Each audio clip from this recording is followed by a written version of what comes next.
자, 12-6에 대해서 그럼 실습을 바로 해보도록 하겠습니다. 바탕화면에 있는 메인 메뉴라는 아이콘을 클릭해 주시고요. 자, 그럼 다음과 같이 통합창이 나타나겠죠? 이 중에서 입원 진료실 창을 클릭해 주시고 입원 진료실로 들어가 보도록 하겠습니다. 로그인 해 주십시오. 자, 보시는 것처럼 입원 진료실 나타나게 되면요. 입원 진료실에서 해당되는 환자를 먼저 선택해 주겠습니다. 저는 입원 환자 중에 저 입원 환자를 하나를 선택했습니다. 네, 이렇게 선택했고요. 입원 환자 아이콘을 클릭해 주시고 입원 환자를 선택한 상태가 되겠습니다. 자, 지금 내용들은 다 지금 삭제를 해주고요. 자, 입원 환자를 선택해 보도록 하겠습니다.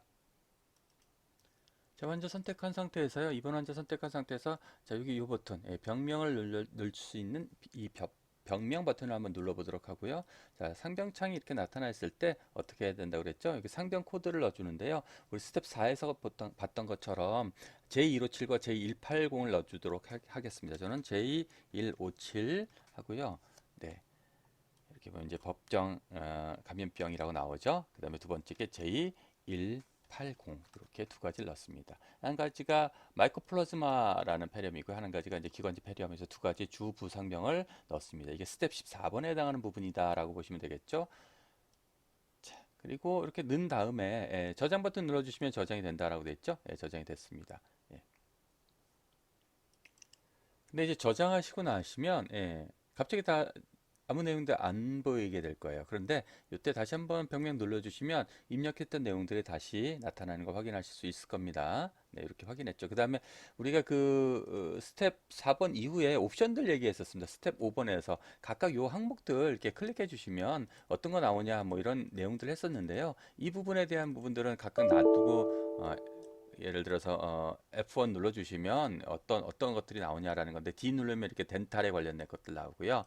이렇게 상위 결과에 대해서 F1 눌러주시면 각각의 그 해당되는 상위 결과에 대한 이런 창들이 뜬다. 뭐 이런 것들에 대한 설명이니까요. 각각에 대한 설명들은 저희가 스텝 5에서 설명을 하나씩 드렸으니까 그 정도 설명을 드리도록 하겠습니다. 굳이 뭐 조금 더 설명드리자면 상품 명칭 그러면 상품 명칭 쭉 나올 수도 있고요. 뭐 그런데 여기까지만 설명드리도록 하겠습니다. 이게 스텝 5번에 대한 이야기들이라고 보시면 될 것 같고요. 요청은 닫겠습니다. 그다음 두 번째 있는 거 바이탈 체크해주는 바이탈 검사를 내려면 바로 옆에 있는 버튼이 바이탈입니다. 그래서 눌러주시면 역시 창이 나타나게 되겠죠. 이거는 이제 여기서 저희가 입력을 한번 해보도록 하죠. 오늘 날짜로 한번 입력해 보도록 할까요? 오늘 날짜를 좀 다 보이게 해줄까요? 그래서 우리 원래 입력되기로 했던 부분이 스텝 7번에서 여기 동공 정보들 뭐 4.5 부터 해서 쭉 입력을 합니다. 자, 이렇게 맥박이 다 저장 입력이 됐다면 마우스 오른쪽 버튼 누르셔서 이렇게 저장 눌러달라는 것이 스텝 7이었죠. 예, 그래서 저장했습니다라고 나왔죠. 자, 이제 바이탈 창도 닫아주시고요. 스텝 8번에서는 이제 증상 파트입니다. 이 부분이 증상을 넣어주는 부분이 되겠죠. 이 증상을 넣어주는 부분에서 스텝 8번에 있는 것처럼 초기 두통 뭐 이런 내용들을 한번 입력해 보도록 하겠습니다. 자, 이와 같이 이제 증상들 입력했습니다. 이 상태에서 오른쪽 버튼 눌러주시면 과거 증상 조회를 하게 되면 과거에 이 환자에 대한 증상들을 이렇게 쭉 보실 수도 있고요. 이걸 이제 다시 넣어주실 수도 있고 혹은 여기서 오른쪽 버튼 눌러주시고 조회 누르면 외래 진료실에서 봤던 것과 같이 미리 우리 마스터에서 넣었던 즉 기본 자리에서 입력해 놨던 코드 조회들을 해서 넣어줄 수도 있죠. 그러니까 이 상태에서 우리가 뭐 하나를 더블 클릭해 주시면 이렇게 화면에 들어가는 거 보실 수 있겠죠. 뭐 요 얘기입니다. 그래서 요는 앞에서 외래 진료실에서도 설명했던 그 내용과 동일하다 이렇게 보시면 되겠습니다. 자, 그 다음에 스텝 9번으로 한번 가보도록 하겠습니다. 스텝 9번이 아까 지금 말씀드렸던 이 내용들이네요. 조회와 과거 증상 내용이었습니다.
이번에는요.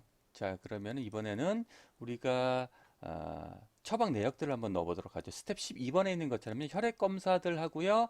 그 다음에 방사선 검사, 즉 B1010, 예, 그 다음에 B1020, B1092, 그 다음에 B2010, 네, 그 다음에 D0003, 그 다음에 방사선 또 한번 넣어보야죠. D0003이 들어갔나요? 안 들어갔네요. D0003 넣습니다. 그 다음에 G230이라는 폐 사진 두 개, 2302 이렇게 넣어주시면 자, 6개의 검사들을 우리가 선택을 했습니다. 자, 이 상태에서 이제 저장 버튼 누르면 어떻게 될까요? 오른쪽 상단에 있는 저장 버튼을 콕 하고 눌러주시면 이 검사들이 의사의 오더가 이제 진료 지원 부서로 넘어가게 됩니다. 저장 눌러볼까요? 눌렀습니다. 예, 그러면은 자, 저장이 되고 넘어가겠습니다. 자, 이렇게 저장이 돼 버리면요. 환자 내용이 입원 진료실에서 안 보이죠? 즉 오더가 넘어간 다음에 이제 화면이 초기화가 되는 거예요. 네. 자, 그다음에 스텝 14번에서 했던 부분은 이제 지금은 비활성화되어 있는데 환자가 선택되어 있지 않으면 나타나지 않는 부분인데 처방 내역이라는 처방 서브창이라고 할 수 있겠죠. 이 처방의 서브창에 있는 요 아이콘들에 대한 설명이 스텝 14번에 있는 내용들입니다. 이걸 확인해 주시려면 반드시 이렇게 환자가 선택되어져 있어야 돼요. 그래서 제가 환자를 선택해 주고 나면 지금 보시는 것 같이 이렇게 아이콘들이 있죠. 하나씩 눌러보시면 되는데 이게 이제 첫 번째 거, 첫 번째 게 이게 뭐였죠? 복약 지도에 관련된 것들 이런 창이 뜨게 된다라는 거예요. 두 번째 거 빼고 세 번째 거는 방사선 관련된 것들 보시면 이렇게 창을 뜨면 처방 부위 촬영 어떻게 할지 이런 것들을 선택하게 됩니다. 여기에 보면 업더맨 하면 이제 앞쪽 배 쪽이 될 때고요. 여기 뭐 T스파인, 뭐 그다음에 티비아, 피뷸라 그러니까 이 종아리 쪽에 다리 아래쪽 뼈들 어떻게 할지, 뭐 목뼈, 뭐 L스파인, 뭐 그다음 펠비스 골반에 관련된 건, 레이저 보면 이제 코에 대한 부분들, 그러니까 방사선 촬영에 대한 부분들이고요. 이게 일반 촬영이고, 그다음에 특수 촬영에 관련된 부분들도 있죠. 소노라고 됐으면 이제 초음파 관련된 것들, 이런 것들이 이제 검사이고 여기서 어떤 항목을 선택해 주시면 뭐 엘보 이렇게 선택해 주시고 이게 이제 해당 부위를 어떻게 촬영할지에 대한 부분들까지를 체크를 해주게 되면 그 해당된 체크들로 그 화면들이 그러니까 오더가 방사선실로 가게 되는 걸 거고요. 여기 마스터 버튼이 있죠. 이 마스터 버튼 눌러주시면 이 창은 어떤 창이냐? 우리 기본 자료에서 봤던 창과 같은 창인데요. 기본 자료에서 각각에 해당되는 정보들을 우리가 묶음 코드화하거나 할 때 사용하는 그런 부분들이라고 보실 수가 있습니다. 이것도 참고만 해주십시오. 이런 부분들이 있다. 이게 스텝 14번의 부분이라고 보시면 됩니다. 그 다음에 15번도 한번 볼까요? 15번 스텝의 내용은요, 카테고리 묶음이니까 여기 있는 내용들 중에서 요거, 캐비넷 모양으로 된 이 아이콘을 클릭해 주시면 나오는 창이 바로 이런 카테고리 묶음 창이라는 이런 창이 나타나게 될 거예요. 여기서도 역시 마스터 버튼 눌러 주시게 되면 기본 자료 창으로 이렇게 가게 돼요. 기본 자료 창에서 똑같이 봤던 것처럼 뭐 묶음 코드, 뭐 카테고리 묶음 이런 것들이 있고요. 여기서는 두 가지 카테고리 묶음이 지금 있는데요. 블러드 랩이라고 되어 있는데 이제 혈액 검사에 관련된 묶음 코드들을 이제 만들어 놨던 예시들이라고 보시면 되겠습니다. 이건 마스터 즉 기본 자료에서 하는 것과 똑같은 형태가 될 거고요. 그래서 신규로 어떤 코드들을 추가하거나 삭제하거나 할 수가 있겠습니다. 뭐 예를 들자면 추가 버튼 눌러서 제가 한번 만들어 보도록 할까요? 추가 버튼 눌러 주시고요. 뭐 이번엔 뭐라고 할까요? 뭐 엑스레이 뭐 엑스레이라고 할까요? 엑스레이 라고 해서요 하나 이렇게 꼭 만들어 볼게요. 그러면 엑스레이라는 이름으로 카테고리 분류가 생겼고요. 이 안에다가 다양한 코드들을 추가해서 넣을 수가 있겠습니다. 그래서 진료과 전체로 해주시고 코드들을 지정을 해주는 겁니다. 아까 봤던 것처럼 뭐 여기 다양한 코드들이 있는데 블러드에 관련된 것들은 이런 코드들이 있었잖아요. 이 코드들은 누군가 만들어 놨던 묶음 코드들이에요. 이 묶음 코드들이 여기 안에 집어넣어져 있다라는 거고요. 우리가 이렇게 코드를 추가적으로 만들어서 카테고리 분류 묶음으로 만들어 쓸 수 있다라는 겁니다. 그 정도까지만 설명드리도록 하죠. 자, 이것도 카테고리 묶음 창도 닫겠습니다. 자, 그 다음에 스텝 16번은요, 오른쪽 하단에 있는 외래 진료실에서도 봤던 것처럼 과거 내역, 그 다음에 여기 보면 탭이 두 가지가 있어요. 과거 내역과 검사 결과 탭이 있습니다. 그래서 만약에 어떤 검사를 했다라고 한다면 그 검사 들을 볼 수 있는데, 지금 우리는 이 왼쪽에 보시면 B라고 되어 있는 혈액 검사와 G라고 되어 있는 엑스레이 검사가 있잖아요. 아직 검사는 안 돼 있죠. 그러니까 검사 결과 정보들은 아직 안 나와 있고요. 과거 내역 눌러보시면 이제 이 환자에 대한 어떠한 검사 의뢰를 했는지 이런 정보들이 나타나게 될 겁니다. 네, 이런 것들도 보실 수 있어요. 이렇게 아직 검사 결과는 리턴되어 오지 않았기 때문에 없다. 이렇게 보시면 될 것 같습니다. 이 부분에 대한 설명이 스텝 16번이라고 보시면 되겠습니다. 자, 그 다음에 스텝 18번과 스텝 19번은 뭘 얘기하느냐? 이 오른쪽에 과거 내역에서 검사 결과를 탭을 눌렀을 때 나오는 부분인데, 이 랩을 선택했을 때 요 빈 공간에서 오른쪽 버튼 눌러주시면 과거 이력 보기나 청구 메모 입력이라는 팝업이 나온다는 뜻이고요. 엑스레이를 눌렀을 때는 오른쪽 버튼 누르면 당연히 엑스레이니까 판독 소견이라든가 판독 소견 출력을 해줄 수 있는 이런 팝업이 나타난다라는 설명입니다. 그래서 랩을 먼저 누르고 결과 이력 보기를 눌러주시게 되면 이 환자에 대한 이력들이 나오게 될 겁니다. 아직은 입력된 결과값이 없으니까 요거는 제가 지원부서에서 한번 넣고 다시 한번 확인해 볼게요. 엑스레이도 역시 선택하고 판독 소견 입력해 보면 엑스레이가 아직 검사가 되지 않았기 때문에 이것도 나타나지 않을 겁니다. 어쨌든 이렇게 지금 창이 나타나는데 지금 내용은 없죠. 자, 그 얘기가 스텝 18번, 19번에 대한 이야기였습니다. 자, 이제 스텝 20번은 이런 추가적인 내용들을 다 넣었다 그러면 이제 오른쪽 상단에 있는 full이라고 조그맣게 써져 있는 전체 저장 버튼을 눌러주시면 이 내용들이 모두 저장이 완료가 되겠다라는 겁니다. 저장이 끝나면 이게 이제 각각의 지원부서로 넘어가겠죠. 그 부분. 자, 그래서 스텝 21번에서는 지원부서로 이제 가서 지원부서에서 실제로 여기 우리 처방 내역으로 넣었던 오더들 B로 시작하는 검사, D로 시작하는 검사들과 G라고 되는 엑스레이 검사까지를 한번 입력해 보도록 하죠. 자, 그러면 우리 혈액 검사와 엑스레이 검사를 위해서 7번째 메뉴 지원부서를 클릭해서 로그인 해 보도록 하겠습니다. 네, 지원부서 창으로 로그인을 했고요. 첫 번째 혈액 검사 먼저 할까요? 혈액 검사 먼저 한다라고 한다면 스텝 22번에서처럼 여기 지원부서 선택해서 검사를 선택해 주시고요. 검사 선택함과 동시에 오늘 날짜로 검사를 의뢰했던 사람들에 대한 환자들에 대한 정보들이 나타날 텐데 저희는 여기서 다른 환자들 말고 여기 있는 환자 중에서 양송이라는 환자를 제가 선택할 거예요. 양송이라는 환자 선택해 주시고요. 이 환자 선택이 되었다면 이 환자에 대한 검사들, 여기 있는 검사들이 쭉 있죠. 클릭해 주시면 해당 검사들이 선택이 되고요. 이 상태에서 이 버튼, 여기 이제 시행 완료 버튼을 콕 눌러 주시면 시행 완료할지 물어봅니다. 예 해주시고요. 시행 완료가 됐다. 즉 검사가 끝냈다는 뜻이고요. 대기 환자에서 완료 환자를 선택해 주시고 이 상태에서 완료 환자에서 오늘 제가 지금 검사했던 환자 이름을 선택해 주셔야 됩니다. 이름이 뭐였죠? 양송이라는 환자를 쭉 선택해 보도록 하겠습니다. 양송 여기 있습니다. 여기는 양송이라는 환자를 선택해 주시고 이 상태에서 이제 무엇을 누르느냐? 이 A 버튼 눌러 주시면 검사 승인이 되는 겁니다. 검사 승인을 하기 위한 이런 창이 뜨게 되겠죠. 검사 입력 창이라고 보실 수가 있겠는데요. 여기서 해당 정확하게 해당 차트를 즉 해당 환자를 검색을 바로 여기다 차트번을 넣어 주셔도 되고요. 여기 올 버튼을 눌러주시면 오늘 검사를 의뢰했던 환자들에 대한 내역이 나옵니다. 이 중에서 우리 양성이라는 환자를 더블 클릭해 주시면 여기 이제 입력할 수 있는 창이 나타나요. 이게 오른쪽에 있는 부분 참고치를 확인해 주시면서 각각의 결과값들 혈액 검사에 대한 결과값들을 한번 넣어 보도록 하겠습니다. 자, 이렇게 제가 B2010부터 지금 나왔네요. 소팅이 조금 우리 입력했던 거하고는 좀 다르게 나타나긴 했지만 여기에 결과값들을 전체적으로 확인해 줄 수가 있어요. 이렇게 결과값들을 이렇게 입력해 본 겁니다.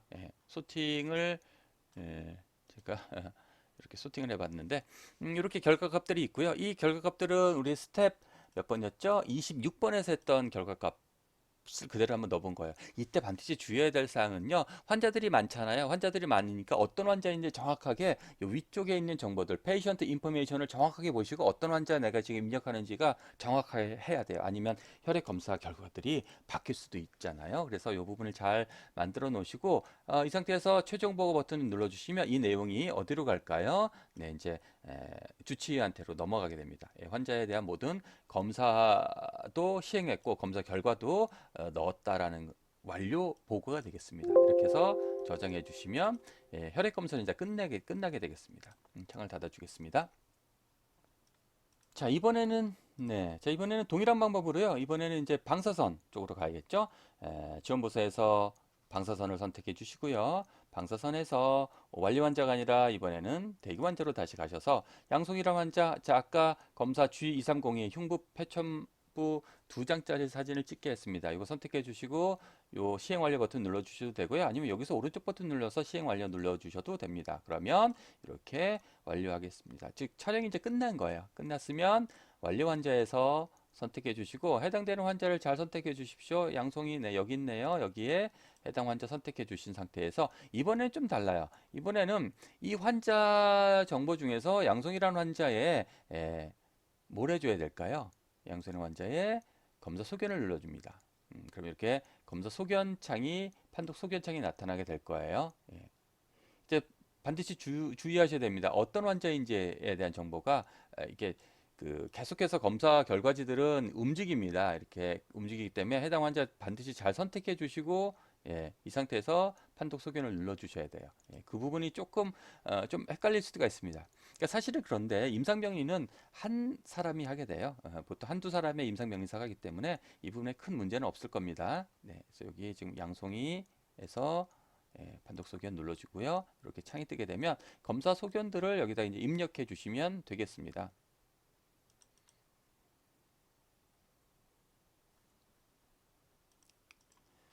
저희는 간단하게 이 환자에 대한 판독 소견을 이렇게 마이코플라즈마 뉴모니아 의심됨이라고 쓰고요. 여기 보시면 S라고 되어 있는 중간에 이 부분을 체크가 잘 되어 있는지 확인해 주시고 저장 눌러 주시면 이 내용이 그대로 저장이 돼서 역시 이 내용이 이제 종료가 되겠습니다. 검사가 방사선 검사도 다 끝났다라는 뜻이 되겠죠. 자, 이렇게 검사가 완료됐다면 이 창도 닫아 주시고요. 닫아 주시고 자, 이번에 다시 입원 진료실로 가겠습니다. 자, 이번 진료실 하단에 검사 결과 과거 내역에서 검사 결과 눌러주시고 랩 눌러주신 다음에 지금 안 보이죠? 그런데 여기서 오른쪽 버튼 눌러서 결과 이력 보기를 눌러주시면 이렇게 창이 뜨고요. 아까 넣었던 입력 결과 값들이 쭉 다 나와 있는 거 보이시죠? 오늘 날짜로 되어 있는 이 내용들도 확인해 주시고 출력해 주실 수도 있습니다. 그 다음에 두 번째 엑스레이를 누르면 바로 나오기도 하죠. 여기서도 역시 판독 소견 입력을 눌러주시면 이 창이 그대로 나오고 아까 방사선과에서 넣었던 판독 소견을 여기서도 보실 수 있고 의사 선생님이 여기다 추가적으로도요. 어떤 내용들을 넣어 주실 수도 있습니다. 자, 변경했습니까? 예, 눌렀습니다. 그리고 실제로 변경이 되는지 다시 한번 불러보면 알 수 있겠죠. 눌렀을 때 이렇게 밑에 있는 내용들이 들어가죠. 즉, 판독 소견은요, 의사도 넣으실 수 있다. 이렇게 보시면 되겠습니다. 자, 이렇게 판독 소견 넣었고요. 그 다음에 한 가지 추가적으로 좀 말씀드리면 진료실 입원 진료실 안에는요 위쪽에 메뉴 보시면 진단서 있고 진료실에 간호 액팅 간호 기록지가 있는데 여기 간호 액팅 창도 잠깐만 보여드릴게요. 우리 입원한 환자들에 대한 다양한 트리트먼트, 주사 이런 것들을 어떻게 넣는지 처방 내역들을 보실 수 있는 창이 바로 이 간호 액팅 창이라고 보시면 되겠습니다. 그래서 어떤 환자를 선택해 주시고 선택된 환자에 대해서 액팅해 주는 그런 정보들이고요. 그다음에 진료실에서 간호 기록지를 눌러주시게 되면 지금 어떤 환자를 선택했다면 지금 이제 환자가 불러져 있는 상태잖아요. 입원 진료실 창에서 그러면 입원 진료실 창이 불러진 이 환자에 대해서 환자 선택되어져 있고요. 이 환자 분명히 보시고 여기다가 지금 뭐 오늘 지금 현재 날짜 시간을 뭐 예를 들어서 21시라고 한다면 여기 10분